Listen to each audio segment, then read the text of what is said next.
Ahí está, ya empezamos a grabar. Este es el shiur de la parashá de la semana, en este caso Parashat Vayeshev. Así que los escucho.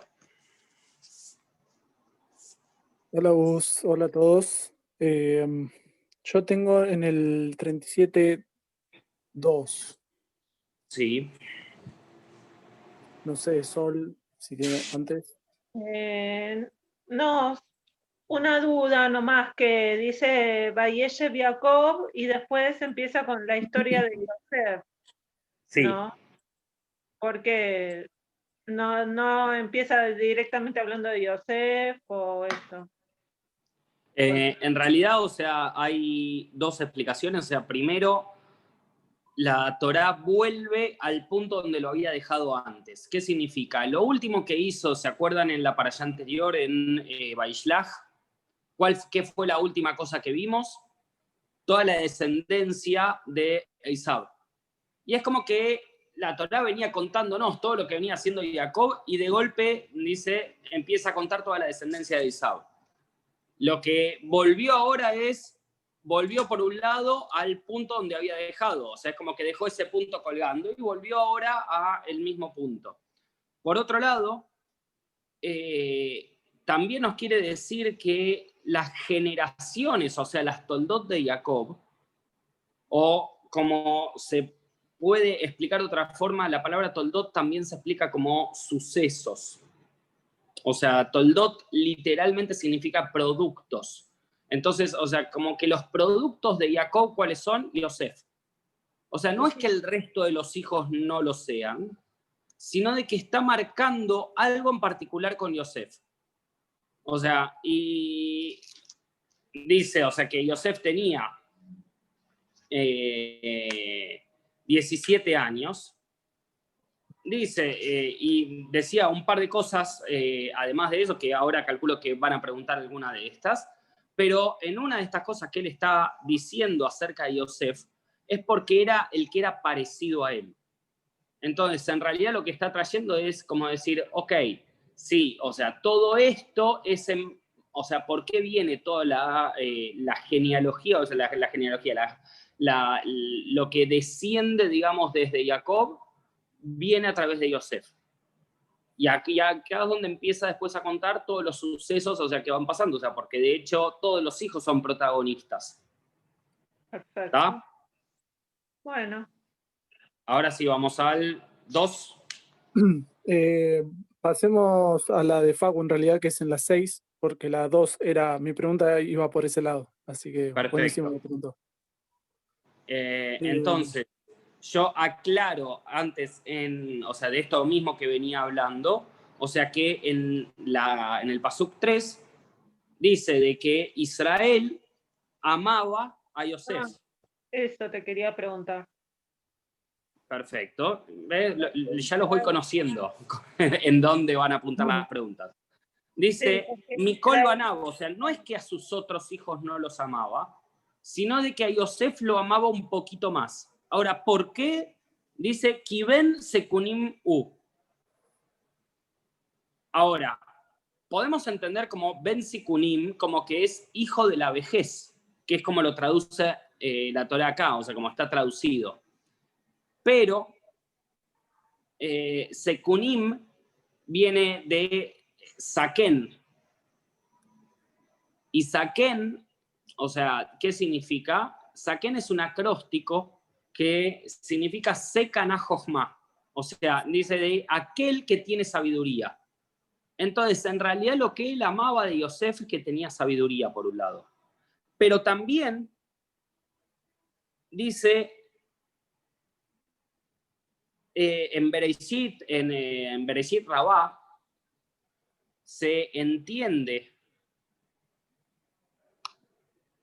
A ver, un segundo. Ahí está. Se entiende también que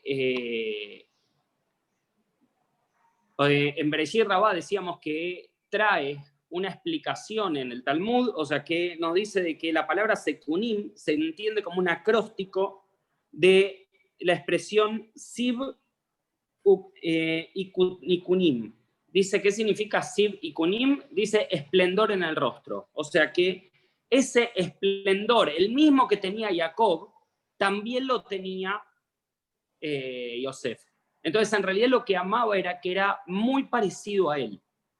No es que tenía un amor, o sea, como lo interpretamos siempre, como que amaba más a él que a todos sus... o sea, como un padre va a amar, o sea, ama a todos sus hijos, no es que a uno lo va a amar más o menos, o sea, cualquier padre que le pregunten ama a todos sus hijos por igual.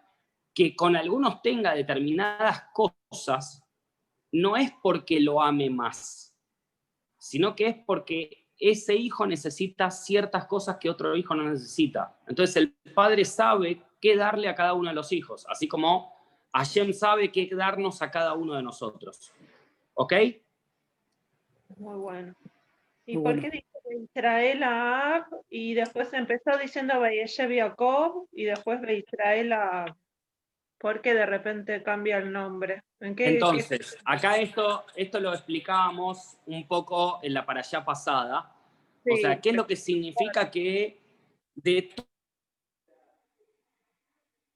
se colgó. o sea, los que ponen así como de nombres, ¿ah? El único que permanece con los dos nombres, ¿quién es? Es Jacob. Jacob permanece con el nombre Jacob y con el nombre Israel.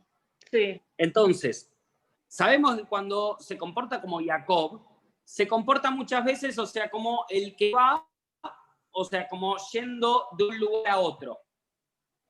Ahora, cuando se comporta como Israel, Israel que es Yashar Kel. Israel es derecho a Shem. Entonces, ahí no hay ninguna duda. Entonces, cada vez de que aparezca la palabra, o sea, hablando de Jacob como Israel, nosotros sabemos de que seguro que eso es Emet. No es que cuando aparece con Jacob no lo sea, pero sí entendemos que cuando aparece de esta manera como Israel, seguro que es. Entonces, que Israel haya sido el que le dio esa túnica, el Ketonet Pasim, entonces significa de que no era para hacer algo mal, no era porque a él lo quería más que a todo el resto, sino porque estaba mostrándole otra cosa en todo esto. Y de hecho, Ketonet es, ¿cómo se llama? Túnica es Ketonet y Pasim lo traducen acá como lana fina, y en realidad Rashi trae de que es un acróstico también de quienes lo iban a, ¿cómo se llama? A poseer, digamos, a Yosef. ¿Qué son? Dice, la Pei es de Potifar, la Samach es de los Soharim, o sea, de los comerciantes, la Yud es de los Ishmaelim, dice, y la Mem es de los Midianim. ¿Ok? Entonces, en realidad, lo que está adelantándose es, le está dándole para vestirse con lo que lo va a esclavizar a él. seguro. Ah, mira. Fuerte. Pero vos estás explicando que no era una cuestión de que Jacob lo prefería, sino que era porque se identificaba, pero a raíz de eso los hermanos lo odian y le tienen celos y todo transcurre a partir de ahí, digamos. O sea, los hermanos no lo Sí, perciben. es verdad que, o sea, hay como, se empieza a generar y a gestar, digamos, todo esto, pero hay que entender de que todo, o sea, es buenísimo como con Yosef podemos ver todo el plan divino. O sea, está bien, a nosotros mismos nos cuesta ver cuando Hashem, o sea, nos da determinada prueba, digamos, para pasar, y que nosotros, o sea, nos cuesta y decimos, ¿cómo al otro no le da lo mismo que, o sea, a mí me está matando con esta prueba y el otro la está pasando re bien? No, a cada uno le da la prueba que necesita. Entonces, Yosef tenía que pasar por todo esto. Por un lado, es porque es una rectificación del sufrimiento, digamos, que tuvo Itzhak porque Jacob se fue de Beersheba. Cuando Jacob se va porque Esaú lo va a matar, permanece fuera de su casa 22 años. Y es la separación que él va a tener con Yosef, de 22 años exactamente. Entonces, o sea, es como, acá la Torá lo toma como medida por medida. O sea, vos hiciste a sufrir a tu papá 22 años, vos vas a sufrir 22 años. ¿La ausencia de quién? De uno de tus hijos también. Y es lo que termina pasando, sobre todo en esta para allá se empieza a ver el principio de todo eso y vamos a verlo más adelante cuando se recomponga todo esto. Pero cuando nosotros entendemos de que hay una Hashgaha Pratit, o sea, una supervisión divina para cada uno, entonces podemos entender de que Hashem está siguiendo cada uno de nuestros pasos y nos está dando exactamente lo que cada uno necesita. Entonces, por eso dice que Israel era el que generó todo esto. ¿Para qué? Porque había un propósito. O sea, ahora vamos a empezar a ver, o sea, un poquito qué es lo que pasa con los hermanos y todo eso. Y ahí nos vamos a empezar a dar cuenta un poquito más cuál es la esencia de todo esto. ¿Está? Bueno. Ahora sí, María. Facu, el 6 tenías, ¿no? De Facu, en realidad creo que es el 10, porque lo que pregunta Facu es por qué Yosef se expresa así y por qué no elige otra forma de relatarlo. Pero, O sea, si lo vemos por lo que dice acá en el 6, dice, les dijo ahora, o sea, le dijo, oigan ahora este sueño que soñé. He aquí que atábamos gavillas dentro del campo, cuando he aquí que mi gavilla se levantó y se mantuvo erguida. Y he aquí que entonces que las gavillas de ustedes la rodearon y se postraron ante mi gavilla. Y en el 10, o sea, es lo mismo, pero con respecto al segundo sueño también. O sea, en el primer sueño lo cuenta solamente a sus hermanos. El segundo, cuando tiene el segundo sueño, se lo cuenta a su padre también y también le cuenta el primero. sí. Entonces la pregunta es si no tenía otra forma de decirlo. Sí. Sí, sería esa la pregunta. Tendríamos O sea, que entender de que acá, o sea, el aprendizaje que nosotros podemos tener es que no siempre, por más de que vos tengas la verdad en la boca, el otro está listo para poder escucharla. Y que uno tiene que ser sabio, ¿para qué? Para saber cuándo el otro puede recibir lo que yo tengo para decirle. Fíjense cómo cambia Yosef de ahora a el final de la para allá. ¿Dónde está en el final de la para allá? Está en la prisión. Sí, O sea, en el está en la calabozo. prisión, en el calabozo. Y en el calabozo le habla a un preso para decirle, che, tu sueño significa esto, esto y esto. ¿Pero por qué? Porque yo te estoy pidiendo que me lo interpretes. Yo estoy listo para poder escucharte. Acá los hermanos no estaban listos. Él lo dijo porque lo quería decir.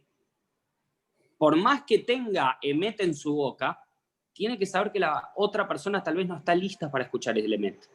Y eso es lo que él aprendió en el Beit HaSohar, en el calabozo.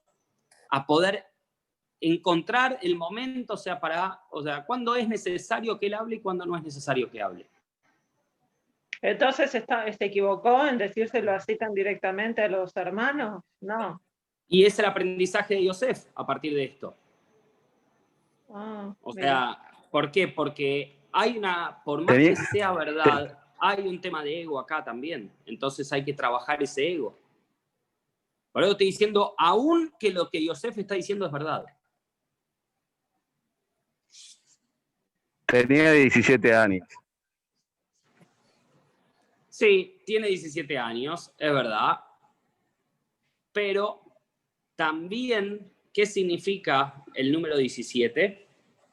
Y no me digan desgracia. Estoy seguro que me voy a enterar muy pronto. 17 es la gematría de la palabra Tov, de algo bueno.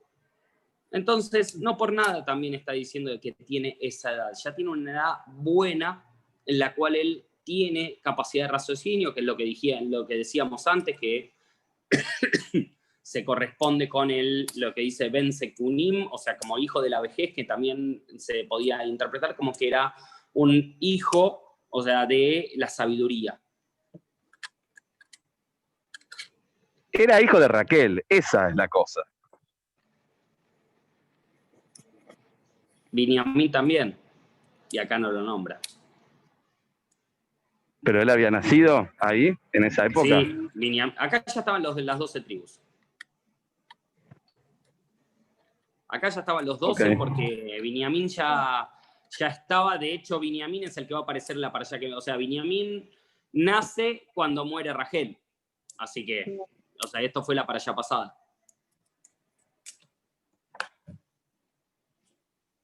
¿Ok? Bien, bien. Ahora, en el 15, menciona que aparece un hombre extraño. Sí. Y Paco pregunta, ¿quién es ese hombre? Bueno, el hombre ese es el Malaj Gabriel, el ángel Gabriel. O sea, así Rashi lo trae directamente, dice una explicación muy sencilla, podría haber sido cualquier ángel, es verdad. O sea, no trae una explicación de por qué era Gabriel. Pero sí, o sea, por las preguntas que le dice, ¿qué buscas? Le dice, y él dijo, busco a mis hermanos, por favor, mira dónde se apacientan ellos. Y no le pregunta, che, ¿y quiénes son tus hermanos? No le pregunta, ¿quién sos vos?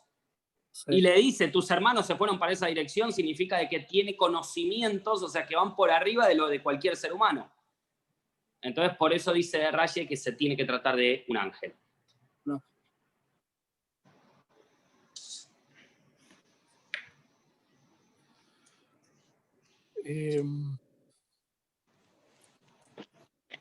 Entonces el Malaj directamente lo condujo a todo lo que iba a pasar, digamos.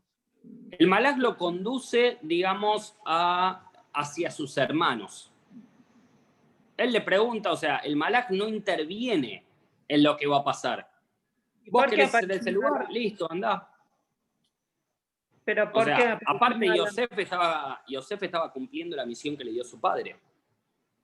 Le dice, andá y mirá si hay paz entre tus hermanos y si hay paz, digamos, con su parte animal también, o sea, con Atzón.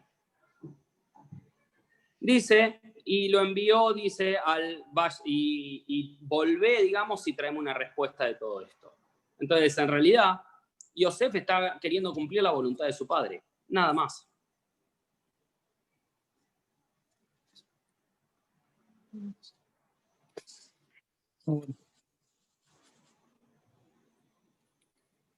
¿Está? Sí. Yo tengo una pregunta en el 27, cuando los hermanos se encuentran con los árabes, según la traducción, Sí. y dice, no le hagamos daño con nuestras propias manos, vendámoslo, ¿no? Dice, pues después de todo es nuestro hermano, nuestra propia carne y sangre. Ojo, en el 26 dice, entonces Yehudá dijo a sus hermanos, ¿qué beneficio habrá si matamos a nuestro hermano y lo cubrimos de sangre y cubrimos su sangre? Venga, vendámoslo a los Ismaelim. ¿No dicen los hermanos? Dice Yehudá. Sí. Ahora, mi pregunta es, o sea, ¿no sigue siendo un daño a su hermano? O sea, por más de que no lo hagan ellos con sus propias manos. ¿Por qué dice que no sería un podría daño? ser un daño, es verdad, podría ser un daño, pero ellos lo que no quieren es que digamos, que el castigo esté sobre ellos. Si yo hice la acción, no es lo mismo que si yo se lo di a otro y la acción la hizo otro. Está bien, yo no intervine para que no pase esa acción.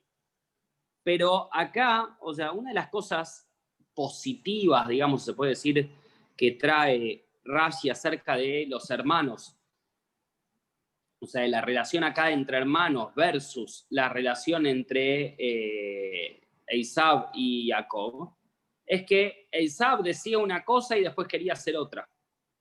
O sea, es como que decía, está todo bien y después lo quería matar.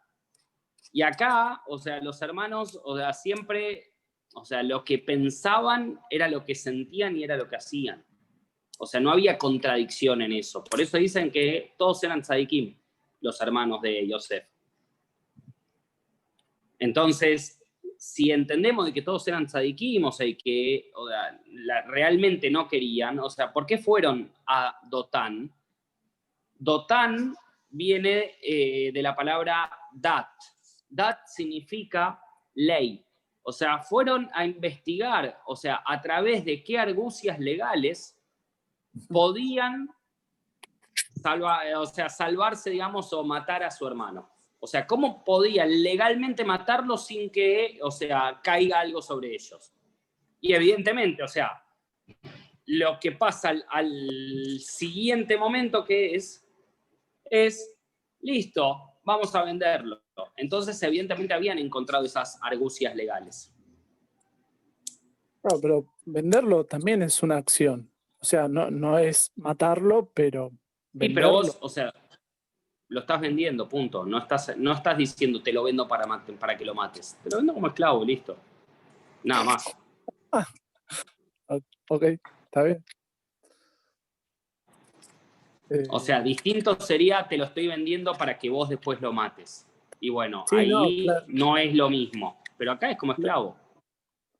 Claro, sí, no. O sea, lo que voy es que no me parece que deja de ser algo malo vender a un hermano como esclavo. O sea, que después le hagan lo que Yo no dije ni que fuera ni bueno ni malo, pero es menos malo que matarlo directamente.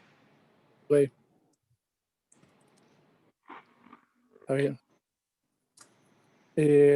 No muy lejos de ahí, entre el 29 y el 30, dice que Rubén retorna al pozo y Yosef ya no estaba.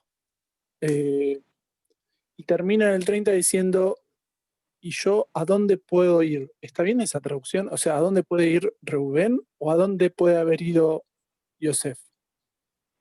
No, o sea, lo que había dicho originalmente Reubén Sí. es, en el 22 dice, no viertan su sangre, tírenlo a un pozo. Sí. Dice, pero no pongan las manos sobre él. Dice, ¿para qué? Porque en realidad la idea de Rubén era que cuando todos los hermanos lo hayan tirado ahí, él después lo iba a liberar, lo iba a entregar a su padre y listo, Rubén quedaba bien.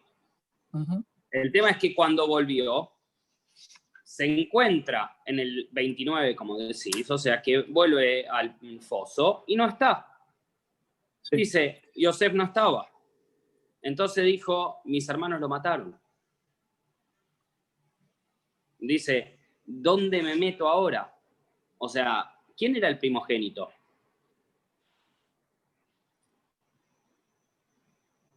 Reubén. Reubén era el primogénito, con lo cual es el responsable por todos sus hermanos. Entonces, ¿dónde se mete es? Y cuando mi papá me pregunte, ¿dónde me escondo? Eso es Ananiba, o sea, ¿dónde voy a ir? Sí, sí. ¿Qué significa Tarof, Toraf, Yosef? ¿En qué pasuk? 33. Es muy loca esa expresión.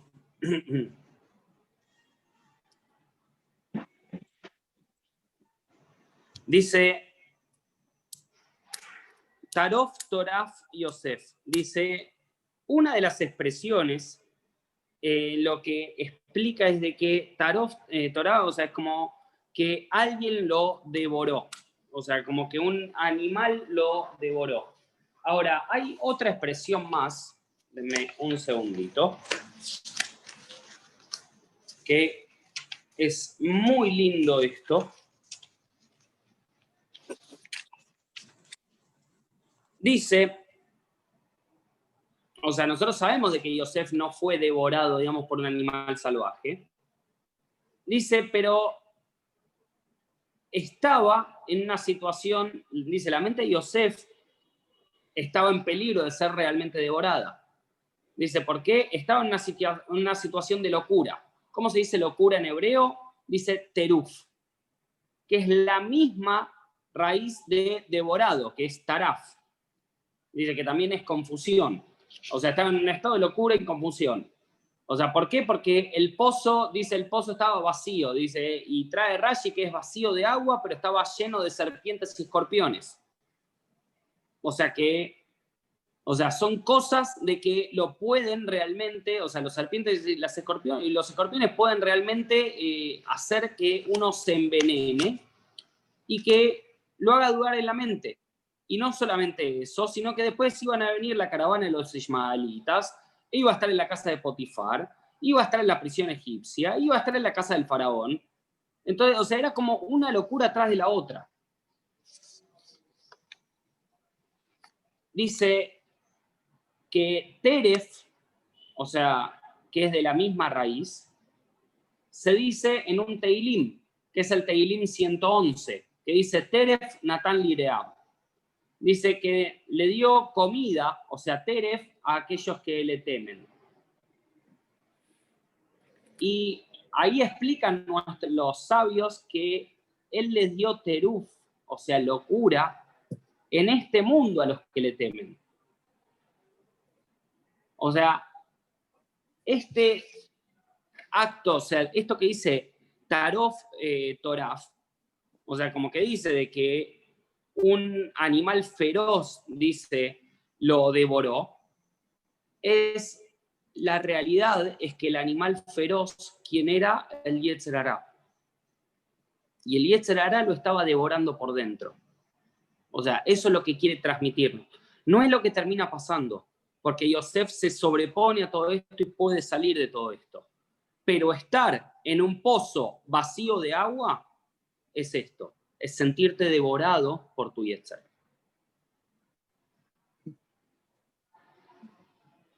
¿Ok? Sí. Sí, muy buena voz.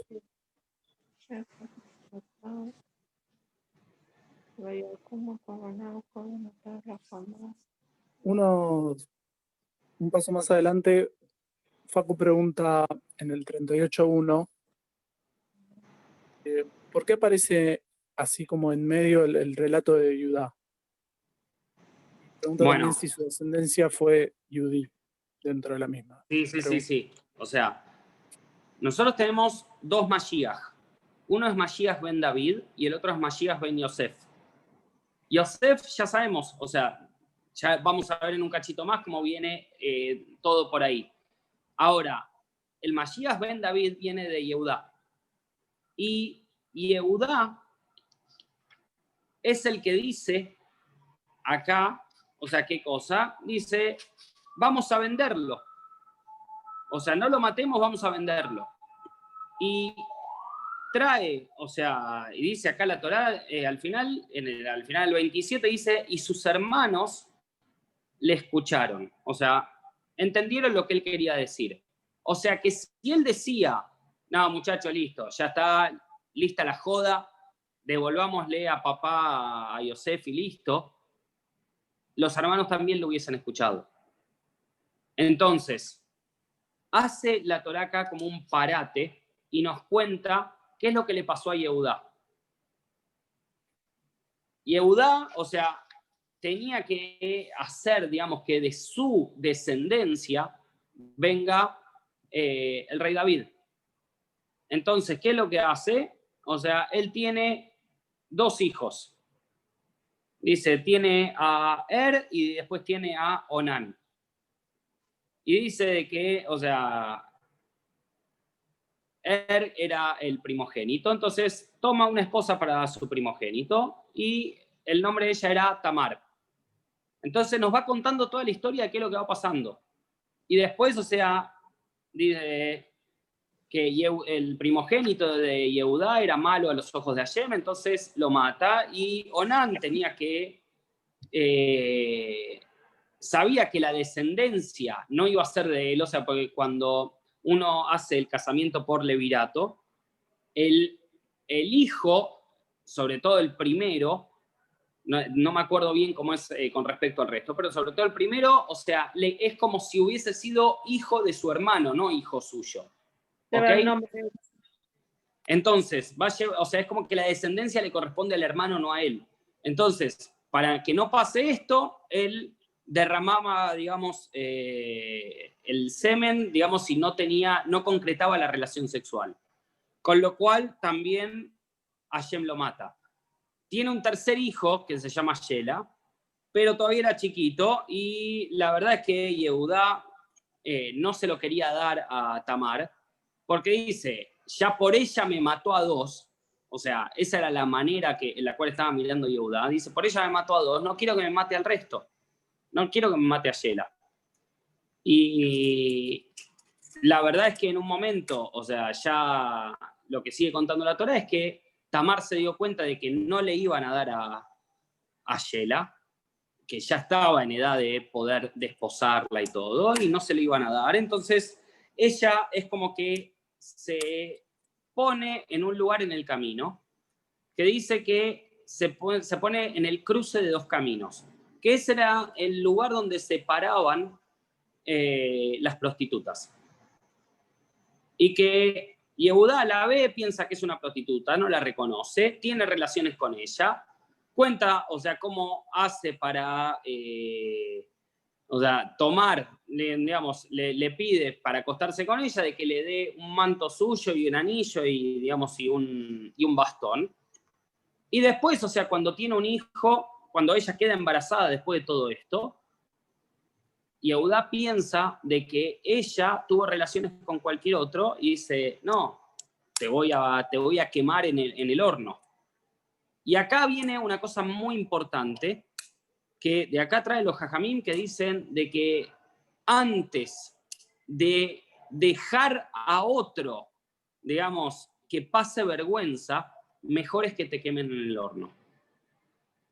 ¿De dónde sale? Sale de esta historia. O sea, ¿por qué? Porque Tamar la estaban por quemar en la hoguera, y ella no dice, fue Yehudá quien me embarazó, sino que dijo, el dueño de estas pertenencias fue quien me embarazó.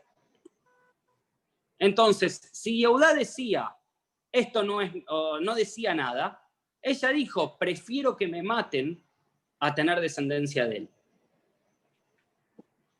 Y Yehudá, o sea, hace mea culpa, dice, es verdad, esas cosas son mías.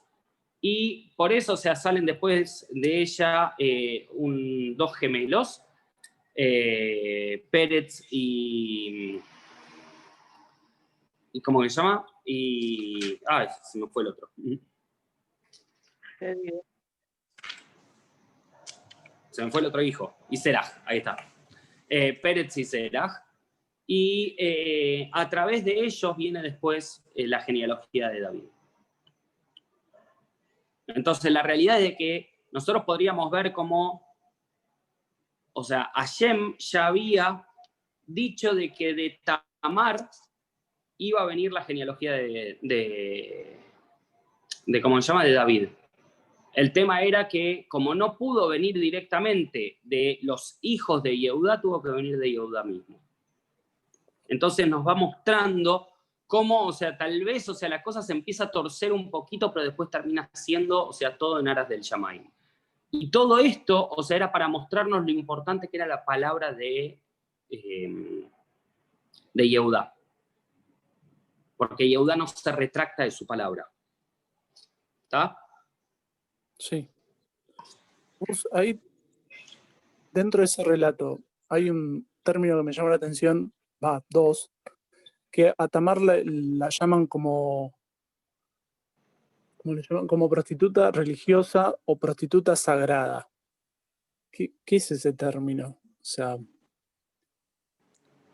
Sí, porque en realidad, o sea, la prostituta, o sea, estamos hablando de esto de en dónde se ubicaba, y quiero ir al punto ese donde dice...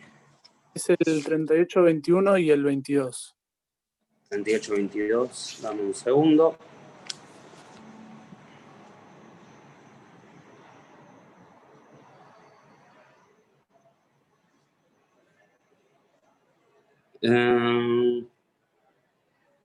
Acá O le sea, dice, en realidad le dice Ambrulo, lo aitá basé que de ya. Que de ya es una forma de llamar a la prostituta, y que de ya viene de Kodesh. O sea, Kodesh no es que es sagrado, sino que Kodesh es separado. O sea, por eso se le llama que de ya a una mujer que hace eso. Está separada de todo el resto. Sí. Eso en el 21. Sí, sí. En el 22. En el 22. Y en el 21 la llama como religiosa. O bueno, la traducción dice religiosa. No, porque es lo mismo. Es Lo la mismo. misma palabra también, que de ya. Ah, ok. Sí, es una mala traducción eso, pero... Ok. Bien. Yo paso ¿puedo preguntar algo? Sí, obvio, solo. No, dice, veía Hashem et Yosef, o sea, veía Hashem et Yosef, ¿no? Como que acá aclara que siempre Hashem estaba con Yosef y que ¿En dónde estás diciendo? en el capítulo 39 ya. 39, ¿cuánto por eso? 2, 1 y 2. El 1 es que ya está en Mitzrayim, Sí. que lo venden, y después Dios estaba con Yosef e hizo que fuera exitoso. O sea, que en realidad todo esto tenía un objetivo. Y fíjense que el objetivo no era que Yosef se vuelva grande, sino que el objetivo era, ¿cuál? Que Israel no pase hambre.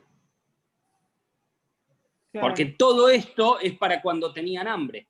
Entonces, o sea, nos podemos quedar con que, Yosef tenía razón con los sueños. No, eso es una parte de la película. La película completa tiene que llegar al otro punto.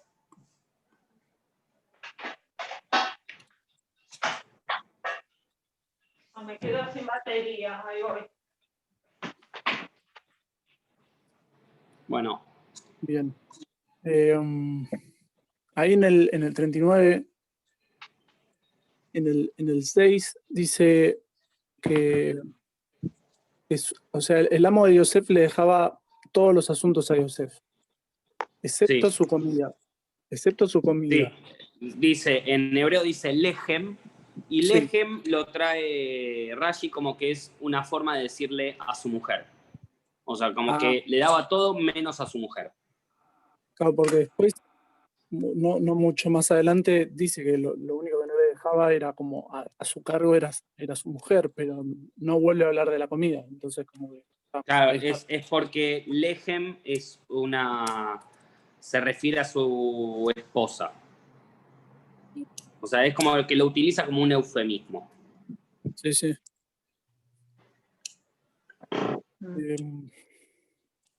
Y no muy lejos, Facu pregunta en el 14, dice, ¿ignoraban que Yosef era yudí o lo descubrieron al verle el Brit? Cuando dicen que es un hebreo. Sí, o sea, una es entender eso. Dice, la otra es que es porque era una persona ibrí, no significa hebreo, digamos. Ibrí es del otro lado, dice del Eber al río Perat, en este caso. Sí. O sea, que era de donde venían los descendientes de Eber. Entonces, como venían y lo habían traído desde ese lado, Ibrí era como que los que estaban del otro lado del río. Pero se refiere a eso, no a decir Ibrí como que le habían visto el Brit Milá. Okay. Y no me queda mucho más. Pero yo paso al 40. Sí. 48.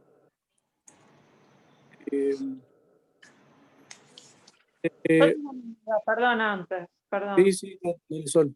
48. Sí, recién tengo ahí. Es después, en realidad. Listo. Es como que todo el tema de la perashá son los sueños. Desde que empieza, Yosef sueña. Después, o sea, él sueña que será que todos, bueno, el sueño primero. Y después, él sueña y después los que estaban en el calabozo también sueñan. O sea, qué casualidad, todos soñaban. Igual la para allá de los sueños es la para allá que viene. Miketz. Sí, Miketz es la para allá de los sueños por excelencia, digamos. Claro, pero Yosef es el soñador, digamos. Sí. Pero los sueños son Nebuot, ¿no es así?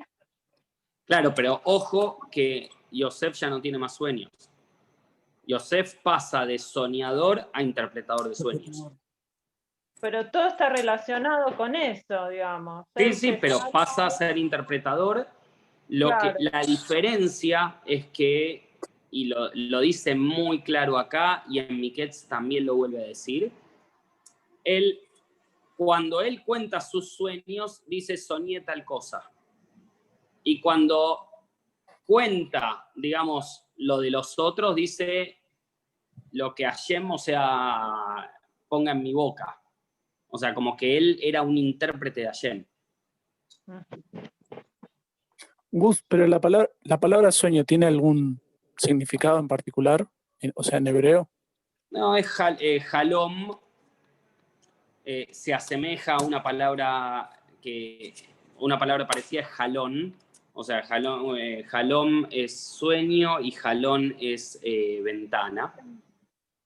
Entonces, o sea, como que puede ser una ventana a otra también. O sea, pero no mucho más que eso. Pero, bueno.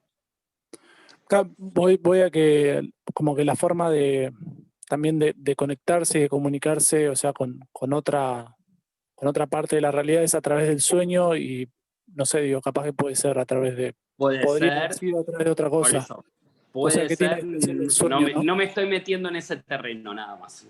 Ok, listo. No, por ahí yo pienso que anteriormente Jacob soñó, ¿no? Soñó Sí. las escaleras, después soñó otra cosa más. Pero más atrás, Hashem hablaba con Moshe y así. Ahora ya no habla cara a cara con los Nevi'im. No, porque para Moshe falta un montón todavía. Ah, con Moshe es verdad. Con Abraham, Claro, por eso. Con Abraham. Pero, sí, con Moshe después habla, es verdad. Por eso, entonces, y porque son distintos niveles, o sea, y hay que entender, por eso hay que leer muy en detalle, sobre todo en la para allá que viene, quién es el que le está trayendo, digamos, la interpretación.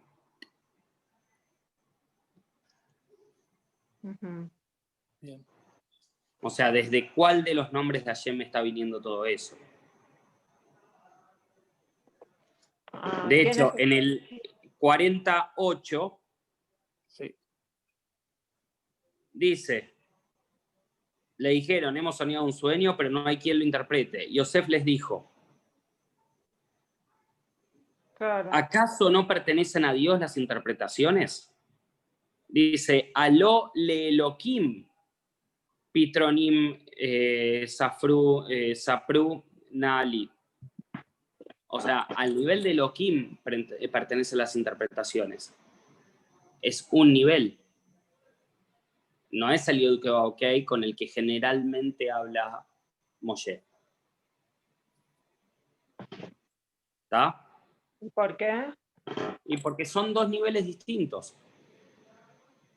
También hay que entender, o sea, y por eso, y lo sabemos más adelante con el Paró que está adelante cuando está con Moshe, cuando Moshe le dice, vengo de parte de Yud Ok, y le dice, no conozco a ese Yud Ok, conozco el nivel de Elohim, pero el Yud Ok no lo conozco.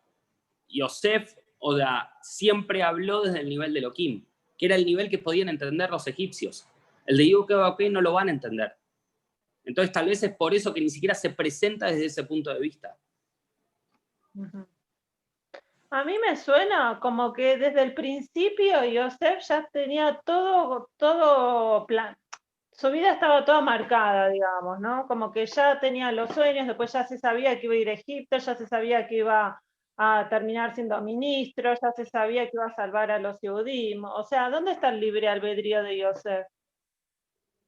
Está bien, sabemos que era un tzadik y todo eso, pero... Yo creo que el libre albedrío está también en todo esto. Mira, está por ejemplo en cuando él decidió no tener relaciones con la mujer de Potifar.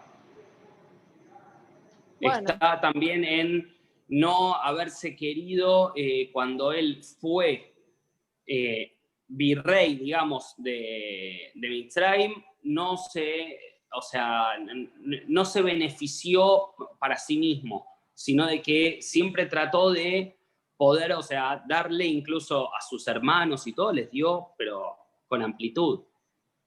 Entonces, no es que él estaba, no había un enojo porque él estaba ahí. Y de hecho, cuando él se encuentra con los hermanos, no hay enojo. Entonces, si no hay enojo es porque él entiende que cada una de las cosas que pasaron era porque tenían que pasar de esa forma. Lo que pasa es que nosotros lo vemos ya con ojos de que sabemos qué es lo que va a pasar después. Si intentamos abstraernos y ver cada paso como una situación en nuestra vida, ahí nosotros podemos entender un poquito mejor qué es lo que le está pasando a Yosef y qué es verdaderamente el libre albedrío. Pero nosotros ya sabemos la historia final, entonces nos es complicado no verlo desde ese punto de vista. Claro, claro. Sabemos el final, entonces dicen, bueno, entonces, es complicado decir, vos me decís, y si ya sabía que iba a pasar, no, él no sabía que iba a pasar todo esto. Claro. Nosotros pensamos porque ya tenemos todo escrito, pero en realidad él no sabía. Claro. Perfecto. Bueno, si no quedan más preguntas, nos vemos en Shabbat. Bueno, gracias. Gracias, Luz. Chag Sameach y Shabbat Tov. Gracias, More.